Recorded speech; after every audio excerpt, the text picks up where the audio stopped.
In history, one fact is constantly restated and emphasized, that we are all humans, and as humans, we are entitled to make mistakes. That's true. We all make mistakes. You make mistakes, I make mistakes, everyone does. But I'm pretty sure you haven't made any mistakes as bad as the ones mentioned in this video. In all your mistakes, have you lost up to $1 million? Ever? Have you had any project delayed for decades? This is not about procrastination or outright laziness. These are deadly mistakes that can cause disasters and could take lives in the thousands and hundreds. The majority of the time, these mistakes appear so tiny to the untrained eyes, but when they blow up, they're as tragic as they are catastrophic and cost money and human life. Yes, you have not made these kind of mistakes, but these guys have, and it costs a great deal. Stay around as we discuss the 5 most expensive construction mistakes in the world. Number 1. 20 Fenchurch Street. 20 Fenchurch Street is a commercial skyscraper located in London. Its name is taken from the address, which is located in the financial district of London. The building is nicknamed the Walkie-Talkie Tower because it looks like a walkie-talkie, a huge one at that. The previous building was demolished in 2008. The new construction began and was finally completed in the spring of 2014. The Fenchurch Street Tower was designed by an architect from Uruguay, Rafael Vinoli. The architect also designed the John Jay College of Criminal Justice, the Tokyo International Forum, the Princeton University Genomics Laboratory, the Jongno Tower in Korea, the Kimmel Center, Pennsylvania, and so many others. With this extensive experience and knowledge in designing, you'd be wondering, what could be the expensive mistake in this construction? The 20 Fenchurch Street Tower is 525 feet tall, a 38-story building that's owned by the Lee Kum-kee Groups since 2017. The top of the building is heavy and appears to burst upward and outward, which gives it the walkie-talkie shape. The entrance of the building is topped by a very large viewing deck, which is also seen on 34 floors of the building. The buildings have bars and restaurants, and they're included on the 35th, 36th, and 37th floors. Although there are some restrictions, they are open to the public. Initially, the building was proposed to be 656 feet tall, but it was scaled down to 525 because of concerns regarding its impact on nearby buildings, and it indeed did have lots of impacts on them. In 2015, the tower received the Carbuncle Cup Award for the worst new building in the UK. And according to Paul Finch, who once upon a time supported the project, the developers of the tower made a mess of it and are the architects of their misfortune. The building posed several problems, but the biggest mistake of the tower was the solar glare problem. It was discovered that rays from the sun hit directly onto the top of the building, and that acts as a concave mirror. It focuses the sun rays directly onto the streets. This increases the temperature readings of the streets to about 91 to 117 degrees Celsius, which is about 196 to 240 degrees Fahrenheit. This reflection was 6 times brighter and hotter than direct sunlight, and strong enough to melt the body of a car, of course, at an extra expense to the tower owners. It was also so hot that its reflection was used to fry an egg by a reporter in a pan set on the ground. This reflection also burned the Scottish doormats of shops. The building earned itself the nickname the Walkie Scorcher, or the Fry Scraper. It may sound shocking, but the Vdara Hotel in Las Vegas, the origin of the Vdara death ray, another expensive construction mistake designed by the same architect, also experienced a similar reflection problem. Another mistake 20 Fenchurch Street is famous for is its wind tunnel effect. The building had an unplanned impact on wind strength, as low as street level. It was strong enough to blow down shop signs and sweep pedestrians off their feet, literally. To solve the tower's solar glare problem, sunshades were installed, the cost of which did not affect the original estimated cost of the building, which is about $275 million. Number 2. The Millennium Bridge, London. Also known as the London Millennium Footbridge, the Millennium Bridge is a steel suspension bridge used by pedestrians to cross the River Thames in London. It links the City of London with Bankside. The bridge is owned and maintained by the Bridge House Estates. It's a charitable trust that's run and controlled by the City of London Corporation. This construction began in 1998, but it was opened officially for use in June 2000, which didn't last. The design of the Millennium Bridge consists of suspensions supported by cables below the deck of the bridge, which gives it a very shallow profile. From north to south, the Millennium Bridge has 3 main sections. The first section is about 266 feet, The second is almost 472 feet, and the third is about 354 feet.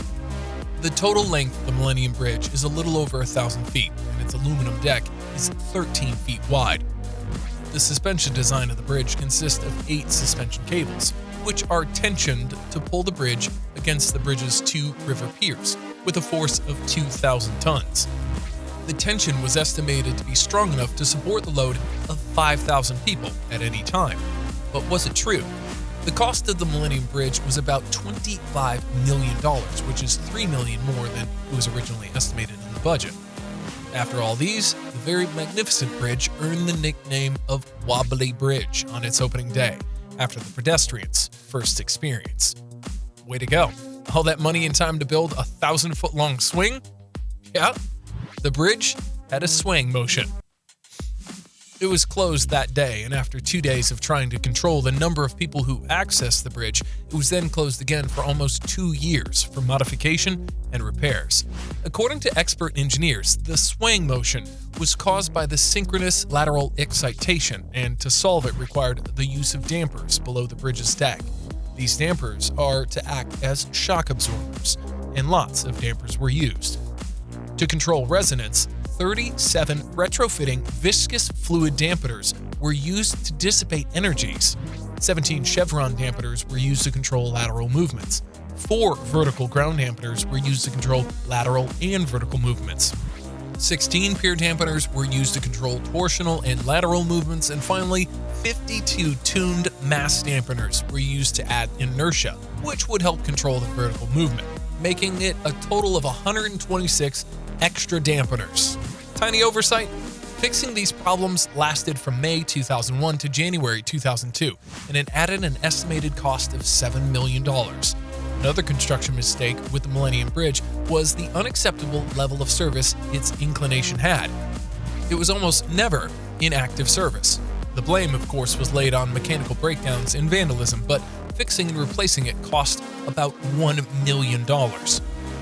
That was started in 2012 by Hutter auf Zuge of Glinde in Germany and completed by Otis Elevator Company in 2013. This brings the total estimated cost of the Millennium Bridge to $33 million. Number 3. Tropicana Field Stadium, Florida. The Tropicana Field Stadium in St. Petersburg, Florida, USA, also known as the Trop, is a dome-shaped stadium that has served as the home of the Tampa Bay Rays of Major League Baseball. The stadium was opened in the year 1990 and was originally known as the Florida Suncoast Dome. Right from its inception, the stadium had been used to hold Major League Baseball finals. The Tropicana Field Stadium boasts architectural features like the dome, its slanted roof, and the main rotunda. The dome is supported by a 10-gritty structure, which lights up with orange light when a home game is won. The slanted roof of the stadium creates an angle that reduces interior volume and cooling cost. It also protects the stadium from hurricanes. The stadium has 7 gates, 70 luxury suites, and a total of 2,776 club seats. With all these amazing features, what could be the expensive mistake in the Tropicana Field Stadium? One mistake in the Tropicana Field Stadium is the catwalks that hang from the ceiling of the dome. Probably the architects forgot the main aim of a baseball game, hitting a home run. With these catwalks hanging from the ceiling, balls were frequently hitting or getting stuck or falling slowly for the fielders to catch. This mistake caused Major League Baseball to approve a change in the ground rules. Strange? Another mistake with the Tropicana Field is the location of the bullpens along the foul lines. As there are no barriers to separate them from the field of play, they become an obstacle during play.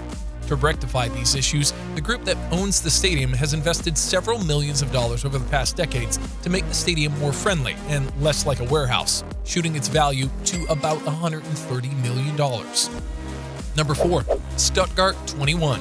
This urban development railway project in Stuttgart, southwest Germany, is a major part of the new and upgraded Stuttgart-Augsburg Railway. It's also the main line of the Trans-European network, which runs from Paris to Vienna. The core of this transport network is the new Stuttgart Hauptbahnhof, 35 miles of new railways, 19 miles of tunnels, and 16 miles of high-speed lines. The Stuttgart 21 was first announced in April 1994, but construction began in February 2010. In 2009, the estimated budget for completion was $5.3 billion, but the total cost was officially set at $7.7 billion in March 2013.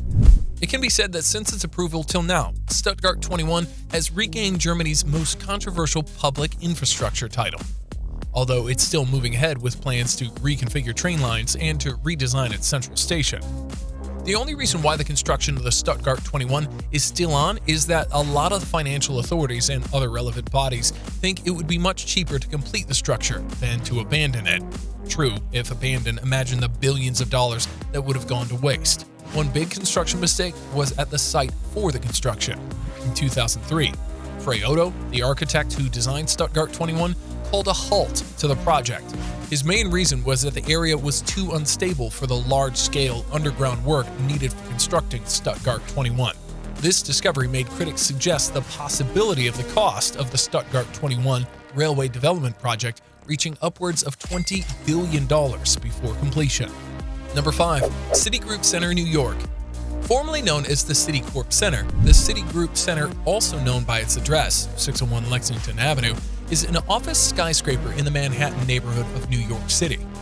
It's about 915 feet tall, with 59 floors and about 1.3 million square feet of office space. This ranked it as the 7th tallest building in the world. It has a 6-story office annex that extends to the 3rd Avenue and includes part of the building's shopping concourse. The tower has an anodized aluminum and glass panel facade with segments measuring up to 12 by 9 feet. The Citigroup Center was designed by architect Hugh Stubben and structural engineer William Lemiseur. The Citigroup Center Tower stories boast of truss tube construction, with each tower measuring about 157 feet by 157 feet. In the tower, there are elevators and emergency stairs at the center of each story. The center is about 68 by 68 feet, with a floor around the center, less than 45 feet wide. Supporting the Citigroup towers are 4 stilts, each with a cross-section of 24 by 24 feet and a height of 112 feet. The stilts are at the center of each edge and are stationed to withstand quartering winds. To manage the effect of the wind, chevrons are placed at the top of the stilts, 6 on each side, with the sole purpose of absorbing and distributing tension loads from the wind in the upper stories. With all these great architectural features, it took a student from the university to discover that the building was still vulnerable to wind. The design of the tower was indeed intended to make it light and stable, but substituting bolted joints for the engineer's original weld joint was a mistake of Bethlehem steel, done to cut cost. After the mistake was discovered, it cost about $8 million to reinforce the bolted joints, which took about 3 more months. As the student suggested, a hurricane did form, but it did not reach the city. What do you think about these construction mistakes? Which one do you think was most epic? Let us know in the comments section below. If you enjoyed this video, do well to subscribe.